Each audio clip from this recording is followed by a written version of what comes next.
This morning's subject is the pruning shears of revision. I firmly believe that if you will wisely and daily use the pruning shears of revision, that you will find there is no objective beyond your ability to realize. And I mean that seriously. No objective beyond your ability to realize. When I was a boy of 7, a lady said to me, "I have had a vision concerning you. I'll make it now very, very clear to you. I do not know what it is you are going to do, but I've been shown you will do something that through the centuries after you are gone, man will not undo it. I can see it, and through the centuries you will grow in stature long after you have gone. And then 3 men will be mentioned in hundreds of years to come, and you will be one of the 3 when something is discussed that was done for man." I feel that this morning's subject, that this could be it, that if I never said another word, and you heard it and believed it and really used it, this would be the planting that would spread from who's here, that tomorrow could not undo. For it is magic, this pruning shears of revision.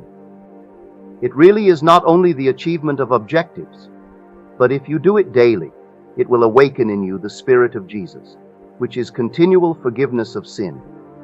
In this teaching, the sinner should always go free. You will never condemn him, for when the Spirit is awake in you, you will realize in him there is no condemnation, only forgiveness. And forgiveness is not as man of the world thinks when he omits the actual execution of his revenge. What we mean by forgiveness, the identification of the other that we would forgive, with the ideal that other wants to embody in the world. And so we do to him what we expect or would like the world to do to us. So whatever I myself would like to embody, that is the vision that I must hold of every man that I meet in my world. That no man is to be discarded, every man is to be redeemed, and my life is the process whereby that redemption is brought about. And I do it by simply identifying the other with the ideal I want to externalize in my world. Now we will go back to the 2nd of Genesis. It is said, "And God placed man in the Garden of Eden to dress it and to keep it." Now when you read the story, you think it happened thousands of years ago. I have come to tell you it is now. You are now in the Garden of Eden, and you think you are shut out or banished. You are in it, and the garden is your mind. But you need, like every gardener, you need pruning shears. For you have slept, as you are told in that 2nd chapter. Having slept, weeds have appeared in the garden, and the weeds are revealing themselves by the conditions and the circumstances of life. For your garden is always projecting itself on the screen of space, and you can see by looking carefully at your world what you allow to grow in the garden of God. But you have a mission, you have a purpose.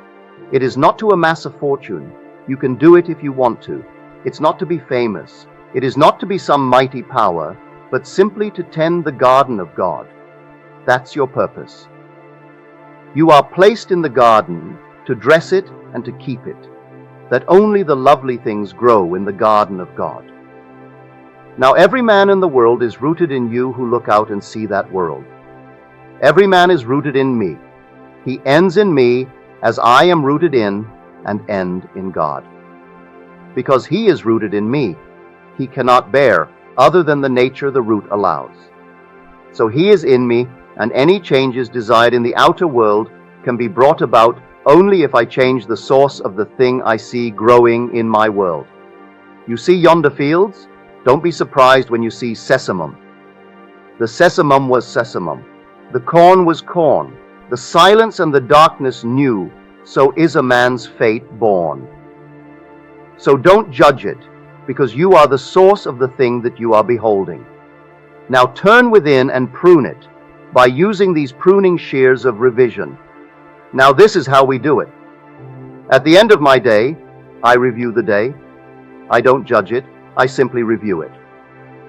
I look over the entire day, all the episodes, all the events, all the conversations, all the meetings.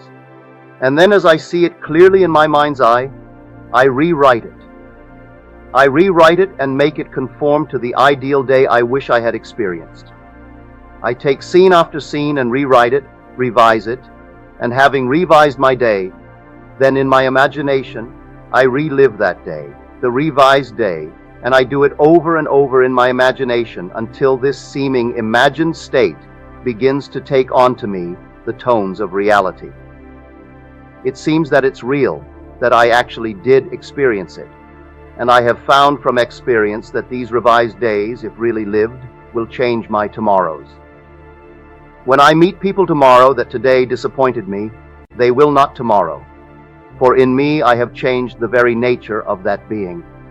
And having changed him, he bears witness tomorrow of the change that took place within me.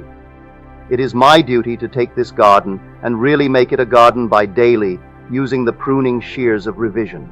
I know from experience it will not only bring about these objectives and bring about these changes, but the glorious thing is, it awakens in you, who use it, the Spirit of Jesus, and you find yourself then not justifying but forgiving.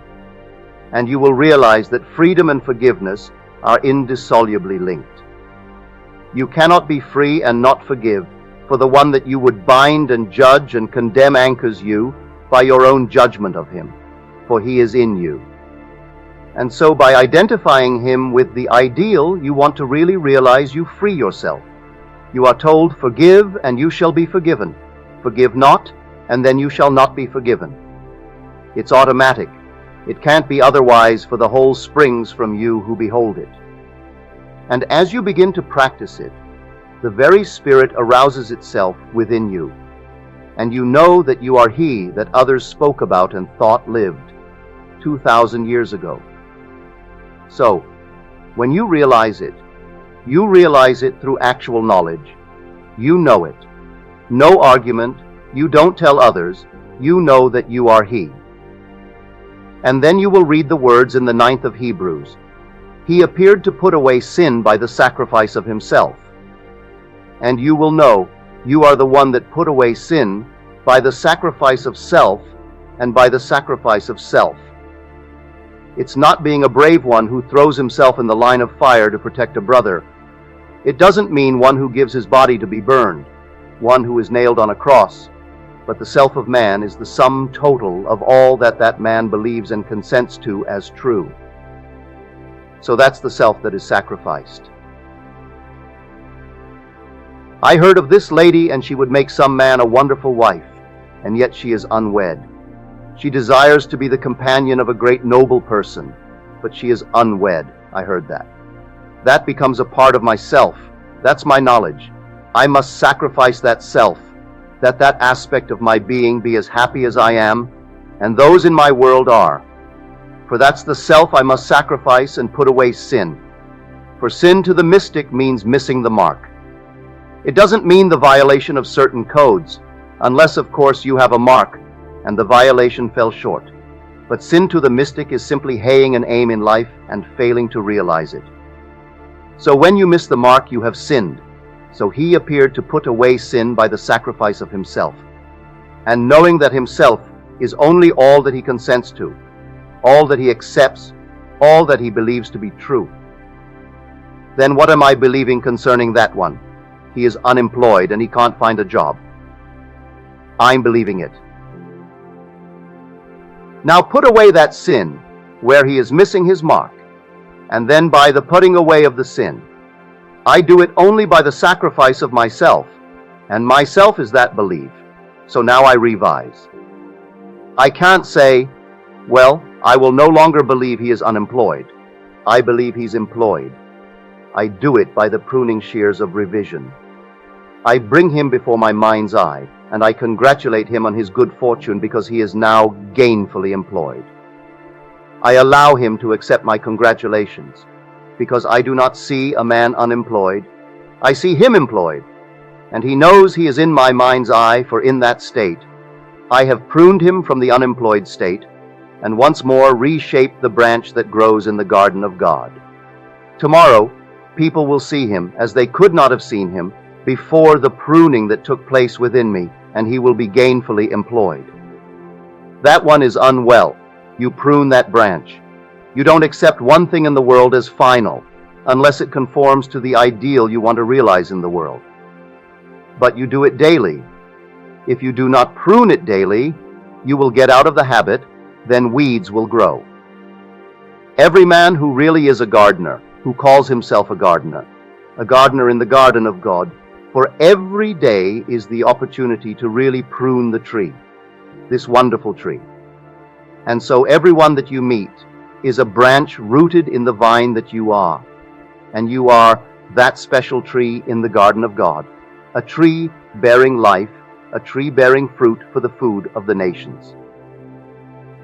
You are that one. If you take me seriously today, tonight, do not let the sun descend upon any vexation of the day. Just look at it. Don't deny it. Don't duck it. Look at it that you may prune it and then reshape it. Take the conversations with your friends today. Were they pleasant?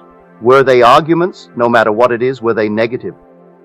Then rewrite the script and just imagine the conversation to have taken place that now you are rewriting for the first time. And it will take place for everything in your world that you behold, though it appears without, it is within, in your imagination. And this wonderful imagination of yours is Christ Jesus. Imagination is the actual habitation of every created thing. No matter what you see in the world, it springs from your imagination. So that's where you go. That's the workshop, the garden of God. And now you have a mission. You have a purpose in life. It's a noble purpose because you have been selected to really become the chief gardener in the garden of God. And in the garden, you must have pruning shears.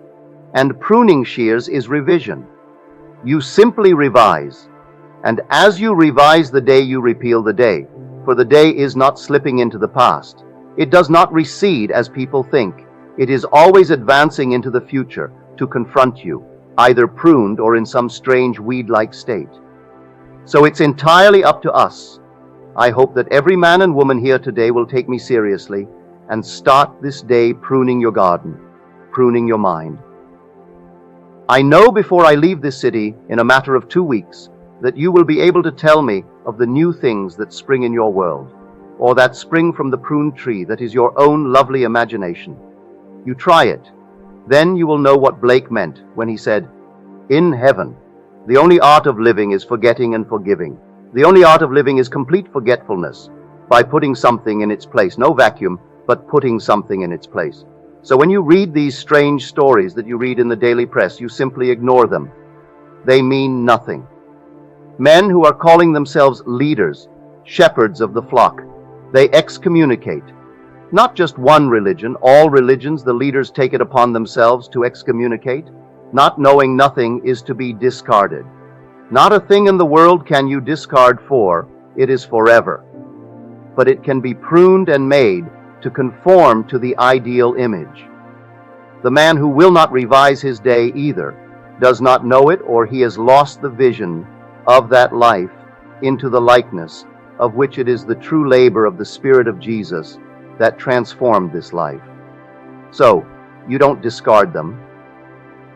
In the current issue of Time magazine, there is that noble soul who is known to us as Spinoza, Baruch de Spinoza, who has given so much to the world of philosophy, so much everyone has been enriched because he walked the earth.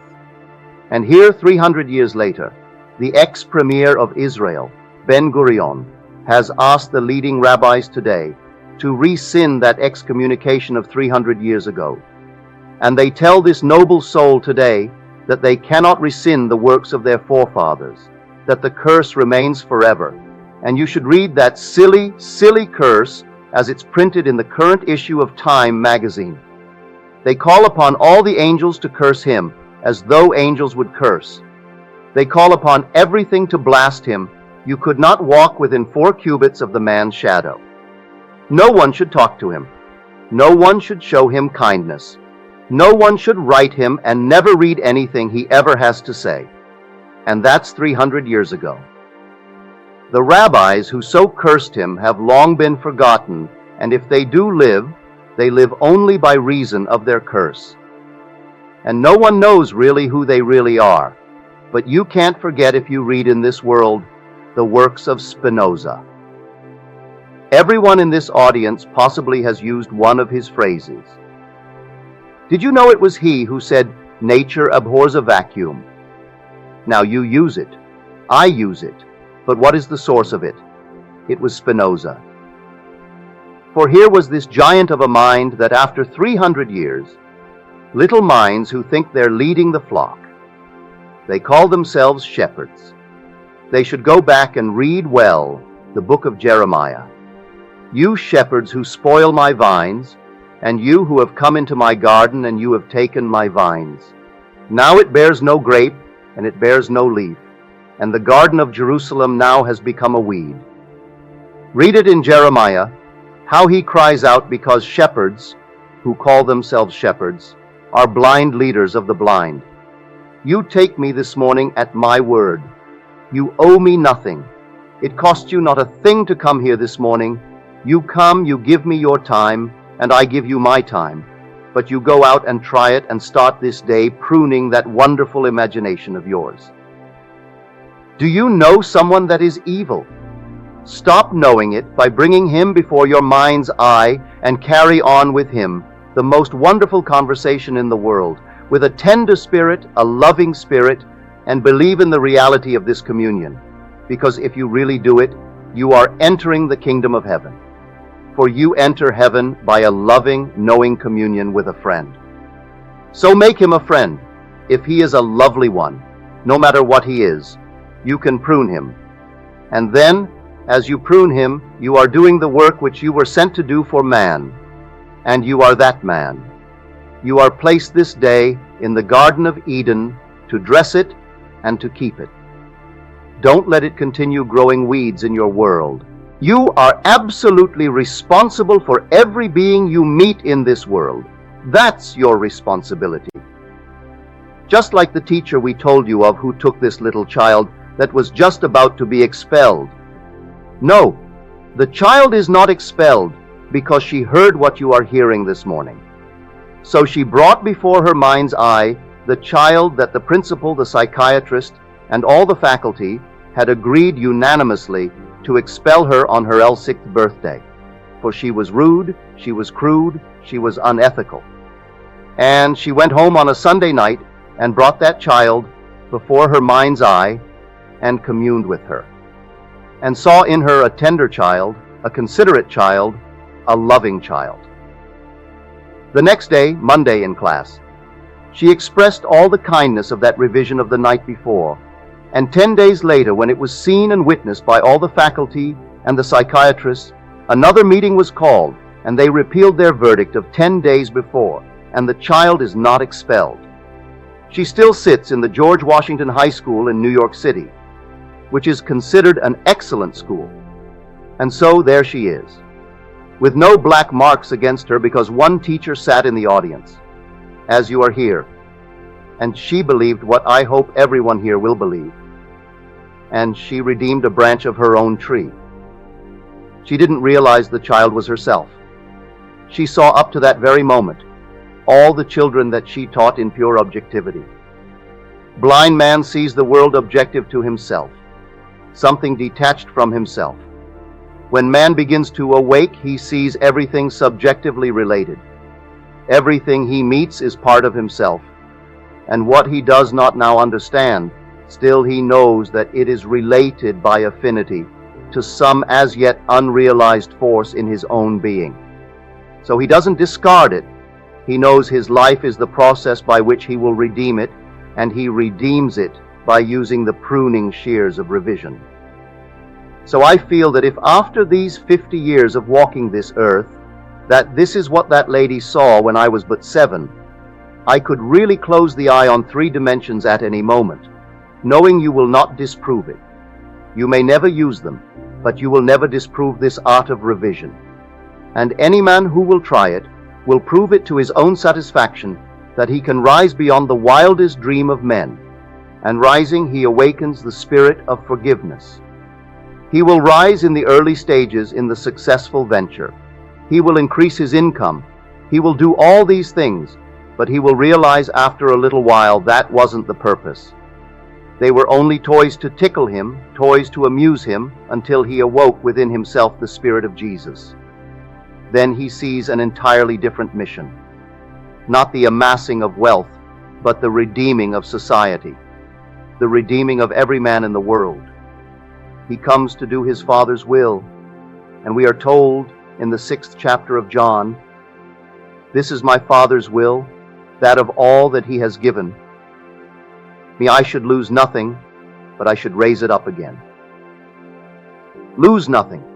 No, you don't excommunicate, you don't rub out, you simply raise it up again, and as you raise it up, you raise yourself up, and the journey is forever. You are moving up an infinite vertical line in your own wonderful imagination, and you only move up by lifting others up. Blind men think they can save themselves, and because they think they can save themselves, and discard the rest. The blind man also said this hundreds of years ago. He saved as he saved others. Himself he cannot save. I say to you that it's a false statement. It was put into the mouth of the Pharisee, put into the mouth of the Sanhedrin, the leaders who thought they were leaders. But I will tell you, a man saves himself by, and only by, the saving of his fellow man. There is no other way of saving self, other than by saving the real self, and every man is rooted in you who observes men. And so don't discard, raise them up, prune the tree, and become the real gardener in the garden of God. Take anything. You have a child today. We took all the requests this morning. There were dozens and dozens of requests this morning. Everyone must be answered. None must be discarded.